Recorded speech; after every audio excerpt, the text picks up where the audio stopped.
Cyber अपराधियों को दूसरे राज्यों से सिम लाकर उपलब्ध कराने वाला गिरोह का पर्दाफाश जामताड़ा साइबर थाना की पुलिस ने किया है। साइबर थाना प्रभारी सह इंस्पेक्टर मनोज कुमार महतो के नेतृत्व में टीम गठित कर गिरोह के एक सदस्य को रंगे हाथों पकड़ा है, जिसका नाम अकबर हुसैन बताया गया है, जो करमाटांड़ थाना क्षेत्र का रहने वाला बताया गया है। पकड़े गए व्यक्ति के पास से 377 फर्जी सिम कार्ड बरामद किया गया है, जो सभी सिम फर्जी बताया गया है और असम से निर्गत किया हुआ सिम बताया गया है। सभी सिम जियो एयरटेल कंपनी का बताया गया है। असम से फर्जी सिम लेकर साइबर अपराधियों को उपलब्ध कराने के लिए लाया गया था। पकड़े गए आरोपी अकबर हुसैन का संगठित गिरोह है, जो असम के दूसरे राज्य से लाकर गिरिडीह, धनबाद, जामताड़ा, देवघर अपराधियों को उपलब्ध कराता था। इतनी बड़ी मात्रा में फर्जी सिम असम से लाकर फ्लाइट से अंडाल एयरपोर्ट पर उतरता था, वहां से करमाटांड़ पहुंचा और साइबर थाना पुलिस को भनक लग गई और साइबर थाना की पुलिस ने उसे रंगे हाथों पकड़ लिया। पूछताछ के क्रम में खुलासा हुआ कि फर्जी सिम असम से लाकर साइबर अपराधियों को आपूर्ति कराने लाया था। फर्जी एटीएम कार्ड वगैरह भी इनके पास से उपलब्ध हुआ है।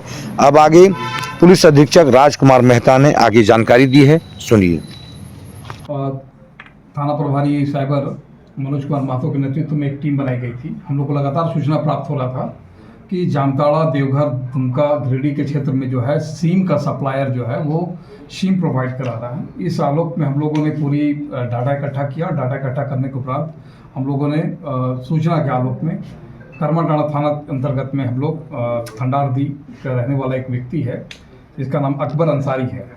इसकी सूचना प्राप्त हुई थी कि ये भारत के नॉर्थ ईस्ट एरिया से सिम जो है अवैध सिम, खास करके कह सकते हैं कि वहाँ के पब्लिकों का गलत तरीके से, और कुछ लोग जो ऐसे भी हो सकते हैं कि जिनका सिम जो है उनकी जानकारी में भी हो सकता है, क्योंकि अभी जांच के बिंदु पे है, उनका सिम निकाल करके वो यहाँ पे सप्लाई करने का काम करता है। कुल मिलाकर के अभी हम लोगों ने इस रेड में जो थाना प्रभारी के नेतृत्व में हुआ है, वो प्रशांत कुमार, विनोद सिंह, अमृत राम और ईश्वर मरांडी जो हमारे इंस्पेक्टर हैं, इनके नेतृत्व में रेड किया गया और इनको पकड़ा गया है। पकड़ने के उपरांत विधिवत इनसे जब तलाशी ली गई है, तब इनके पास से 377 सिम, जो कि अभी तक झारखंड के सबसे बड़ा जो है रिकवरी है साइबर के क्षेत्र में, और ये 377 सिम जो है वो सभी लगभग नॉर्थ ईस्ट के एरिया का रहने वाला, जिसमें से 2 सिम इसके मोबाइल में लगा हुआ है।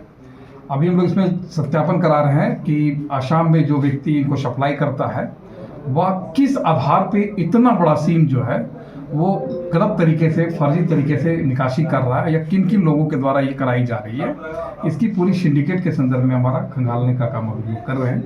एक व्यक्ति की गिरफ्तारी हुई है और इसके पास से कुल मिला के 2 mobile, 377 SIM card, 3 ATM card, Aadhaar card और इंडिगो के फ्लाइट से का टिकट प्राप्त हुआ है। इससे स्पष्ट है कि यह साइबर क्रिमिनल खुद भी साइबर क्राइम करता है, फिशिंग करता है, और साथ साथ में यह सिम लाने के लिए हवाई जहाज़ का सफ़र जो है वो यहाँ से रांची या कलकत्ता से ये आसाम में जाते हैं और फिर वहाँ से ट्रेन के माध्यम से जो है वो सिम लेकर के आते हैं और यहाँ सप्लाई करते हैं। एक सिम और एटीएम कार्ड वगैरह जो है लगभग ये, जैसा कि अभी इसके द्वारा बताया गया है कि 2500 रुपया में एक सिम का ये बिक्री यहाँ साइबर क्रिमिनल्स को करते हैं।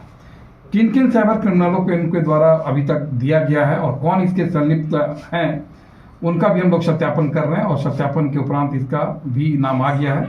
फिलहाल अभी खुलासा हम नहीं कर रहे हैं, लेकिन उनकी पूरी विवरणी तैयार हो गई, क्योंकि उनकी गिरफ्तारी करना आवश्यक है। इस पूरी सिंडिकेट पर हम लोग काम कर रहे हैं और जल्द ही अन्य गिरफ्तारियां भी हम लोग इसके करेंगे। अभी ऐसा प्रतीत तो ये स्पष्ट है कि ये जो सप्लायर है वह सिर्फ सप्लायर ही नहीं है, बल्कि ये साइबर क्रिमिनल है। ये खुद भी साइबर क्राइम करता है और अन्य कई संगठित रूप से कई चैनल में सेट करके रखा है, जो 50-60 के संख्या में जो है देने का काम उनको करता है, फिर वो उनको बिक्री करते हैं। तो स्पष्ट है कि ये गिरिडीह, दुमका, देवघर, जामताड़ा, सराउंडिंग जो बिहार के जो सराउंडिंग डिस्ट्रिक्ट है वहाँ तक भी इनके द्वारा जो है सप्लाई करने की अभी प्रारंभिक जानकारियाँ प्राप्त हुई हैं, लेकिन पूरी जानकारी हम लोग इकट्ठा किए हैं और अब इस पर और भी रेड हम लोग आयोजित करेंगे और इस पर और भी रिकवरी हम लोग करने का काम करेंगे। क्या लगता है मामला एनआईए में जाएगा? अभी पहला प्रारंभिक है स्टेज है। यदि हमें प्रतीत होगा कि ये मामला विस्तृत होगा तो फिर वरीय पदाधिकारियों के निर्देश के आलोक में फिर अग्रतर अनुसंधान करेंगे। बट हमारा झारखंड पुलिस इसमें सक्षम है कि हम साइबर के संदर्भ में इस पूरे सिंडिकेट को तोड़ सकते हैं, क्योंकि अब हमें लिंक मिल गया है कि किस तरह के संचालन होता है। तो हम इस लिंक को तोड़ करके इस पूरे नेटवर्क को ध्वस्त करने का काम हम लोग के द्वारा किया जाएगा। Thank you.